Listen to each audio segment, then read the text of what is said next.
যে স্ত্রী তার স্বামীকে কষ্ট দেয় তার জীবনে মারাত্মক 3টি বিপদ আসবে, কেউ তাকে সেই বিপদ থেকে রক্ষা করতে পারবে না। পৃথিবীর সবচেয়ে খারাপ স্ত্রী, খারাপ নারী হচ্ছে সে যে তার স্বামীকে খোঁটা দিয়ে কথা বলে। স্বামীর সামনে কখনো খোঁটা দিয়ে কথা বলবেন না। একজন স্বামী তার গোটা জীবনটা শেষ করে দেয়, চাকরি করে, কষ্ট করে, শুধুমাত্র তার স্ত্রীকে আর তার সন্তানাদিদেরকে খুশি রাখার জন্য।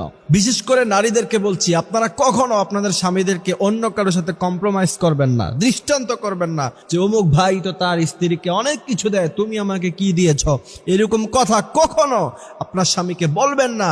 কারণ যদি বলেন, সে হৃদয়ে এতটা কষ্ট পাবে, আর এই কষ্ট পাওয়ার কারণে মারাত্মক 3টি বিপদের মধ্যে আপনি সম্মুখীন হবেন, কেউ আপনাকে বাঁচাতে পারবে না। আম্মা জান আয়েশা রাদিয়াল্লাহু তাআলা আনহা তিনি বললেন, আমরা সব সময় বিশ্বনবীকে বলতাম, ইয়া রাসূলুল্লাহ, আপনি আমাদেরকে এটা দেন, আপনি আমাদেরকে ওটা দেন। বিশ্বনবী বলতেন, আমার সামর্থ্য নাই, দিতে পারবো না। একবার চিন্তা করলাম, সমস্ত বিবিরা এসে আন্দোলন করলাম, ইয়া রাসূলুল্লাহ সাল্লাল্লাহু আলাইহি সাল্লাম, আপনি আমাদেরকে দেওয়াই লাগবে। ওই সময় আম্মা জান আয়েশা বলেন, বিশ্বনবী আমাদেরকে ডেকে বললেন, আমার কাছে কোনো কিছু দেওয়ার সামর্থ্য নাই, যদি এইভাবে